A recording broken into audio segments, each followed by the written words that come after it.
शुक्रवार का दिन था। दिन ढलने के बाद आकाश ने ठंडे पानी में स्नान किया और फिर साधना में इस्तेमाल होने वाली सामग्री को एक झोले में भरा और लाल रंग के अगो वस्त्रों को पहनकर नंगे पांव ही शमशान भूमि की ओर निकल पड़ा। रात का अंधेरा शमशान भूमि में सन्नाटा पसरा हुआ था। सिर्फ आसपास से उल्लू और सियार के रोने की आवाज सुनाई पड़ रही थी।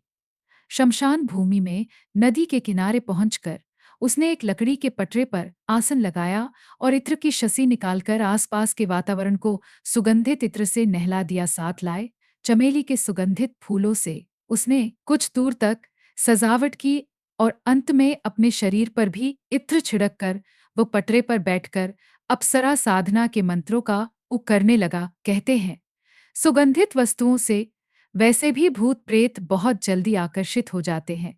उसने इंटरनेट पर इन खतरों के बारे में पढ़ तो रखा था, किंतु किसी प्रेत के सामने आ जाने पर कैसा अनुभव होता है, उसे अभी तक नहीं पता था। डाकिनी, शाकिनी और यक्षिणी साधना के बारे में तो हमने कई कहानियां सुनी है, लेकिन इनके अलावा तंत्र शास्त्र में एक और साधना बताई गई है, जिसका नाम अप्सरा साधना है।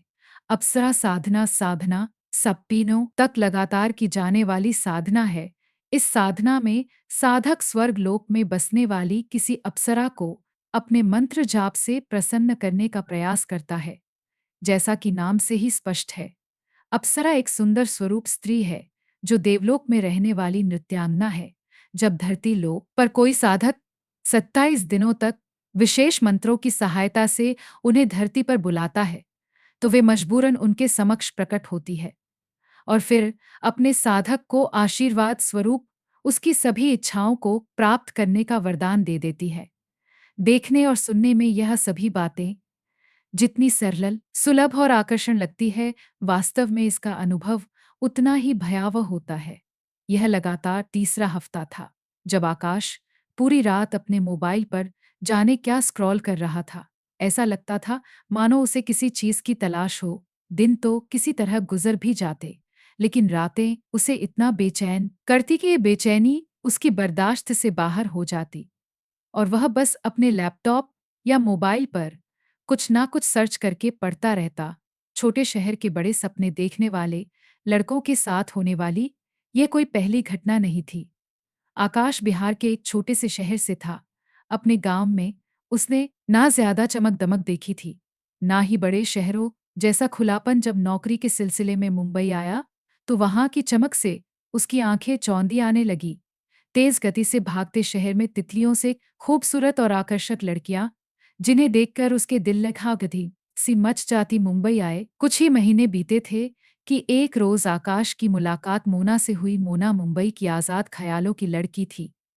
मॉडर्न ड्रेसेस पहनकर उसका बेफिक्र से आकाश से मिलना, हेलोक ही गले लग जाना, देर शाम तक साथ में समय बिताना, आकाश को यह सब बेहद सुहाना लग रहा था।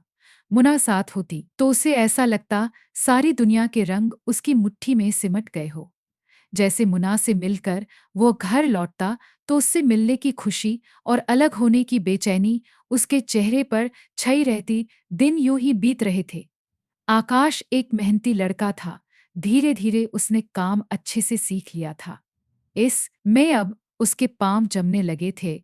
गुजरते दिनों के साथ आकाश का मोना के लिए प्यार पागलपन की हद तक पहुंचने लगा था। सोते जागते उसे बस मोना ही नजर आती, लेकिन वह भूल गया था तितलियां जितनी आकर्षक होती है, उतनी ही क्षणिक भी उन्हें मुट्ठी में काद कर लेना संभव ही नहीं। आकाश की ओवर पोजस बिहेवियर से मुना को घटन होने लगी थी। इसलिए 1 साल के रिश्ते के बाद अचानक मोना ने आकाश से वो कहा जिसे वह कभी स्वीकार ही नहीं कर सका।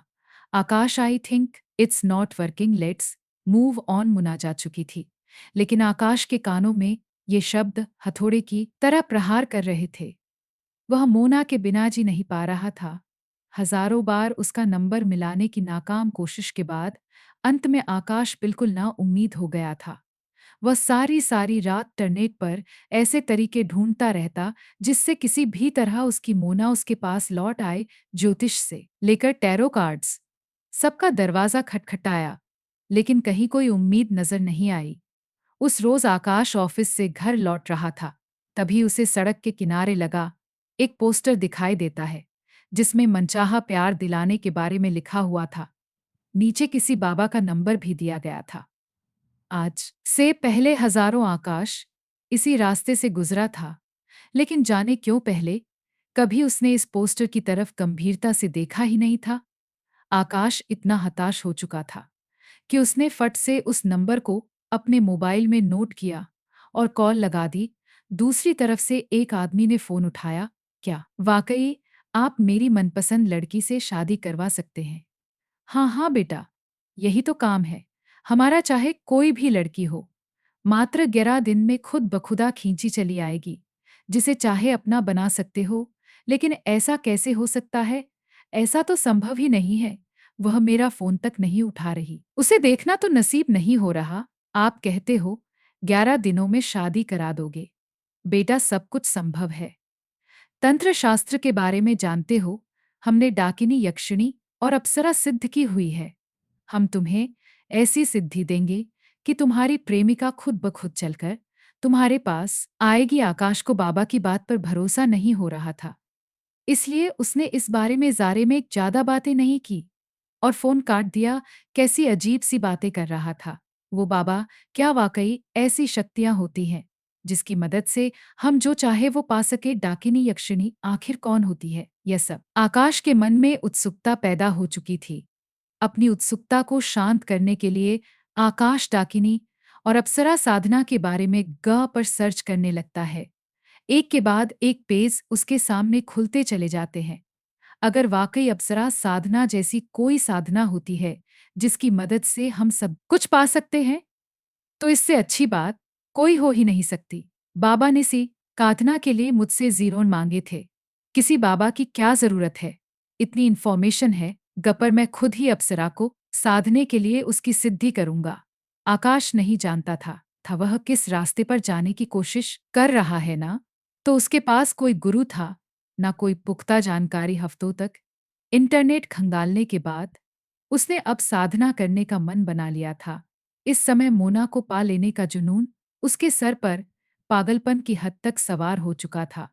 वह कुछ भी करके बस मुना को अपनी जिंदगी में वापस लाना चाहता था। शुक्रवार को दिन ढलने के बाद उसने स्नान किया और फिर साधना में इस्तेमाल होने वाली सामग्री को एक झोले में भरा और नंगे पांव ही शमशान भूमि की और निकल पड़ा। लाल रंग के अधो वस्त्र को पहनकर उसने एक लकड़ी के पटरे पर आसन लगाया और फिर बैठकर अप्सरा साधना के मंत्रों का उच्चारण करने लगा। तकरीबन 2 घंटे तक वह एकाग्र होकर मंत्र जाप करता रहा। इसी बीच कई बार उसका मन भटका। कभी उसे अपने आसपास किसी के होने का साहस होता, तो कभी किसी के रोने चिल्लाने की आवाज सुनाई देती। डर से उसकी गिग्गी बंधी हुई थी, लेकिन फिर भी बिना रुके वह लगातार मंत्र पढ़ रहा था। जैसे जैसे साधना के दिन आगे बढ़ रहे थे, मंत्र जाप के समय उसके मन में बार बार मोना का ख्याल आ रहा था। उसे बार बार मोना के साथ बिताए गए लम्हे याद आते। आकाश रोजाना नियम से अपनी मंत्र साधना कर रहा था, लेकिन अपने आसपास उसे ऐसा कुछ भी महसूस नहीं हो रहा था जिससे कि पता लगे कि उसकी साधना का लाभ मिल भी रहा है या नहीं। धीरे धीरे समय बीतता जा रहा था और इसी तरह तकरीबन 10 दिन का समय और बीत जाता है। रात के तकरीबन 11 बजे होंगे। आकाश शमशान में मंत्रों की साधना में लीन था। एकाएक उसे एहसास हुआ उसके आसपास की महक बहुत तेज हो गई है। यह गंध इतनी तेज हो गई थी कि अब उस गंध सांस लेना भी दुभ हो रहा था। देखते ही देखते चारों ओर ठंड बढ़ने लगी। वातावरण में अब इतनी ठंडक थी कि आकाश का शरीर नीला पड़ने लगा था। कुछ ही देर में किसी स्त्री का भयानक अट्टस उसके चारों ओर गूंजने लगा। आकाश इस समय जो कुछ भी महसूस कर रहा था वह उसकी कल्पना से परे था। उसने तो एक अप्सरा को पाने के लिए साधना की थी, किंतु इस समय उसे जो हंसी सुनाई दे रही थी वो इतनी भयानक थी कि किसी के भी रोंगटे खड़े करने के लिए पर्याप्त थी। वहां का वातावरण इतना भयावह हो गया था कि अब वहां एक पल भी ठहरना आकाश के लिए मुश्किल हो रहा था। अचानक ही आकाश को अपनी कमर पर किसी का स्पर्श महसूस होता है और ऐसी आवाज सुनाई देने लगती है जैसे कोई स्त्री कोई भारी भरकम पायल पहनकर यहाँ से वहाँ दौड़ रही हो लगता है। मेरी साधना पूरी हो गई। जरूर ये पायल की आवाज और मेरे शरीर पर स्पर्श अप्सरा का ही है। यही समय है, मुझे आंखें खोलकर उसके दर्शन करने चाहिए। ऐसा सोचकर आकाश मंत्रों को बीच में ही छोड़कर अपनी आंखें खोल देता है और जैसे ही गर्दन घुमाकर देखता उसे अपने सामने एक आध फूट की भयानक चेहरे वाली स्त्री दिखाई पड़ती है, जिसे देखकर उसकी चीख निकल जाती है। आकाश के पूरे बदन से कपकपी छूट रही थी। एक 22 साल का नौजवान, जिसने अभी अभी खुली आंखों से किसी मायावी शक्ति को देखा हो, उसकी मानसिक स्थिति का आप अंदाजा भी नहीं लगा सकते हैं। इस पल वह मानो अपने होश में ही नहीं था। उसके पैर मानो जम गए थे। अपनी जगह से हिल पाने का सहारा भी नहीं था। उसके अंदर तभी वहां का वातावरण एक बार फिर बदलता है। वह तेज सुगंध से गायब हो जाती है। एक पल पहले तक दिखाई दे रही वह मायावी स्त्री भी आंखों से ओझल हो चुकी थी। शमशान भूमि में अब चारों तरफ धुआं ही धुआं नजर आ रहा था। इतना सब देखने के बाद अब आकाश के अंदर उस जगह एक पल भी रुकने की शक्ति नहीं बची थी। सामग्री को उसी अवस्था में छोड़कर वह दौड़कर अपने घर की ओर जाने लगता है और घर पहुंचकर अपना दरवाजा अंदर से बंद कर लेता है।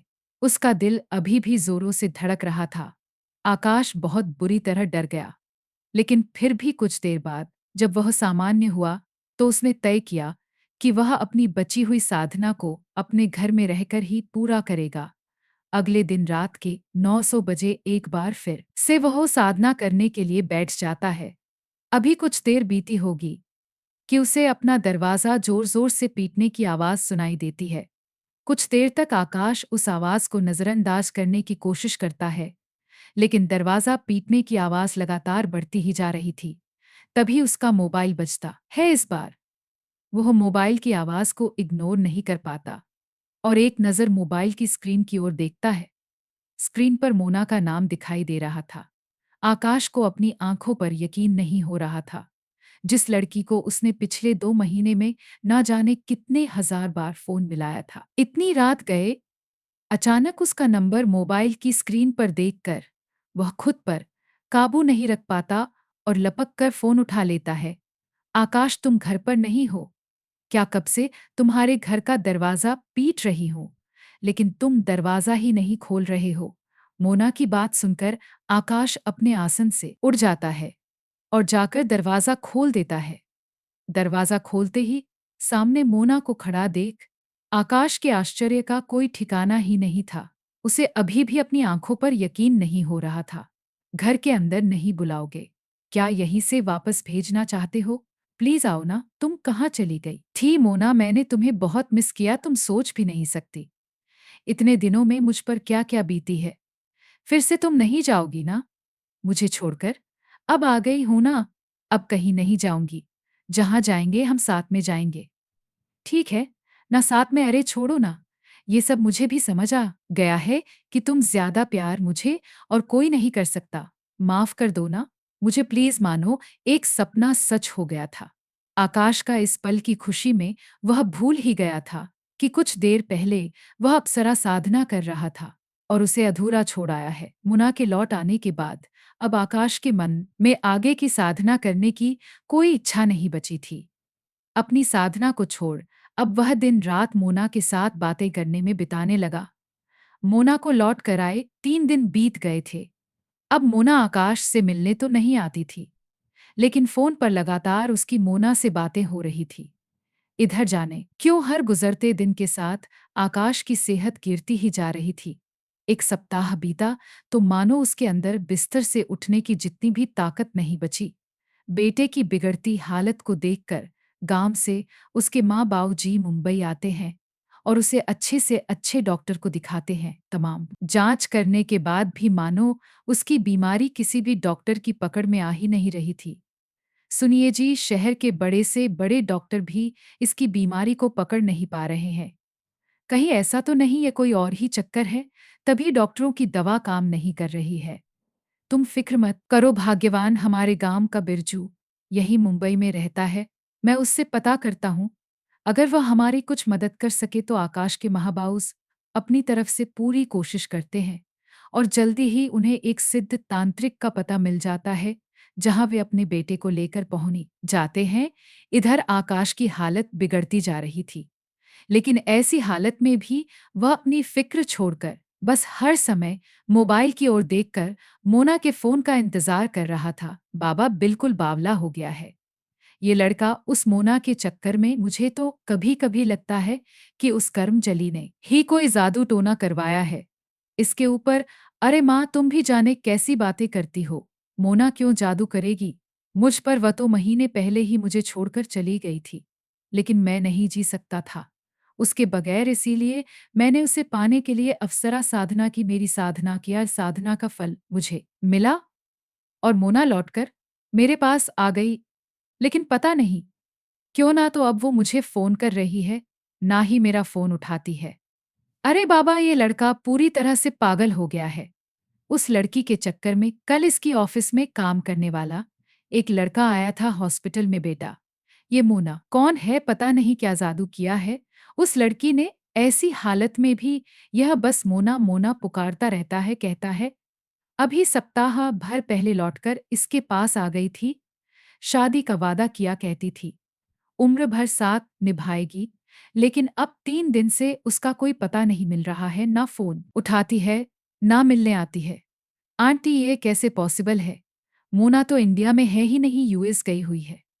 पिछले 1 महीने से मेरी कल ही बात हुई थी उससे। उसे भी आकाश की ऐसी हालत पर दुख है, लेकिन जो कुछ भी आकाश कह रहा है वह झूठ है ना।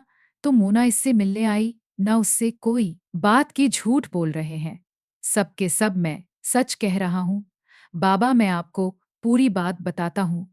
महीनों तक मोना का इंतजार करने के बाद एक एक पल उसके बिना बिताना मेरे लिए मुश्किल होता जा रहा था। जब सब दरवाजे बंद हो गए, तब मैंने तंत्र मंत्र की सहायता से मोना को वापस अपने पास लाने का विचार बनाया और अप्सरा साधना शुरू कर दी।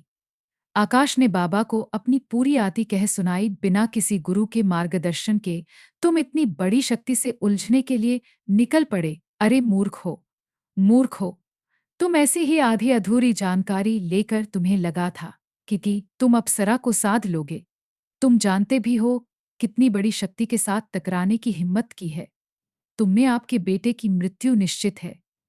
अब तो सिर्फ ईश्वर ही आपके बेटे की रक्षा कर सकता है। आप जानते हैं क्या किया है आपके बेटे ने? इसने 77 दिन की साधना का संकल्प लिया और उसके बाद अपनी साधना शुरू की, जिसका अपने मन पर नियंत्रण नहीं है वह मनुष्य कभी भी कोई सिद्धि प्राप्त नहीं कर सकता। जब अपने मंत्रों की शक्ति से हमें किसी बहुत बड़ी मायावी ताकत को बुलाते हैं, तो उस शक्ति से पहले मंत्रों की ऊर्जा से पहले मंत्रों की ऊर्जा से आकर्षित होकर भांति भांति के भूत प्रेत पिशाच और छला आकर हमारे रैरे की परीक्षा लेते हैं। अप्सरा किसी के भी सामने ऐसे ही प्रकट नहीं हो जाती है। बिना सही मार्गदर्शन के इस तरह की शक्तियों को आमंत्रित करना अपने विनाश को आमंत्रित करने के समान होता है। बहुत बड़ी भूल की है तुमने। तुम्हें क्या लगता है यह अप्सरा डाकिनी या किसी के गुलाम बनकर रहना चाहती है? किसी भी साधक को सिद्धि प्राप्त हो उससे पहले यह तरह तरह से साधक के धैर्य और एकाग्रता की परीक्षा लेती है। जिसे तुम मोना समझ रहे हो वह मोना नहीं, बल्कि तुम्हारे मंत्रों से आकर्षित होकर आने वाला कोई पिशाच था। उस लड़की के मुंह में तुमने अपनी साधना अधूरी छोड़ दी और साधना छोड़ते ही वह पिशाच तुम्हारे ऊपर हा हो गया। अब वह पिशाच आने वाले 3 दिनों के अंदर इसे अपना शिकार बनाएगा और अपने साथ ले जाएगा। इसलिए उसने कहा था कि तुझे छोड़कर कहीं नहीं जाएगा, बल्कि तुझे भी अपने साथ ही लेकर जाए। बाबा की बात सुनकर आकाश की आंखों में आंसू बहने लगते हैं। बाबा, बहुत बड़ी भूल हो गई बाबा। आप ठीक कहते हैं, ना जाने क्या हो गया था मुझे। मुना को पाने के जुनून में मैं सही और गलत के बीच अंतर करके मैं दर करना भूल गया था। बहुत बड़ी गलती कर दी मैंने, मुझे बचा लीजिए। आकाश की किस्मत अच्छी थी कि वो समय रहते एक सिद्धि तांत्रिक के पास पहुंच गया था। बाबा ने अपने तंत्र बल से आकाश को उस पिशाच से मुक्ति दिला दी। पिशाच से मुक्त होने के बाद बाबा ने 5 दिन तक आकाश के हाथों एक यज्ञ कराया और अप्सरा साधना में हुई सभी भूलों के लिए क्षमा याचना करवाई। तब जाकर आकाश की हालत में धीरे धीरे सुधार होना शुरू हुआ। आकाश की जान बच सकी, यह भी एक चमत्कार ही था। क्योंकि आकाश को बाधा मुक्त करने के बाद अचानक बाबा दिखाई देने बंद हो गए। बाबा गए कब गए, ये राज भी कोई नहीं जानता था। आकाश को मानो एक नया जीवन मिल गया था। स्वस्थ होने के बाद आकाश ने अपना बचा जीवन धर्म और आध्यात्मिक सहारे गुजारने का प्रण लिया। ये कहानी आपको अच्छी लगी हो तो हमें सब्सक्राइब करें, हमारा और फेसबुक पेज ज़रूर फॉलो करें। और हाँ दोस्तों, सब्सक्राइब करने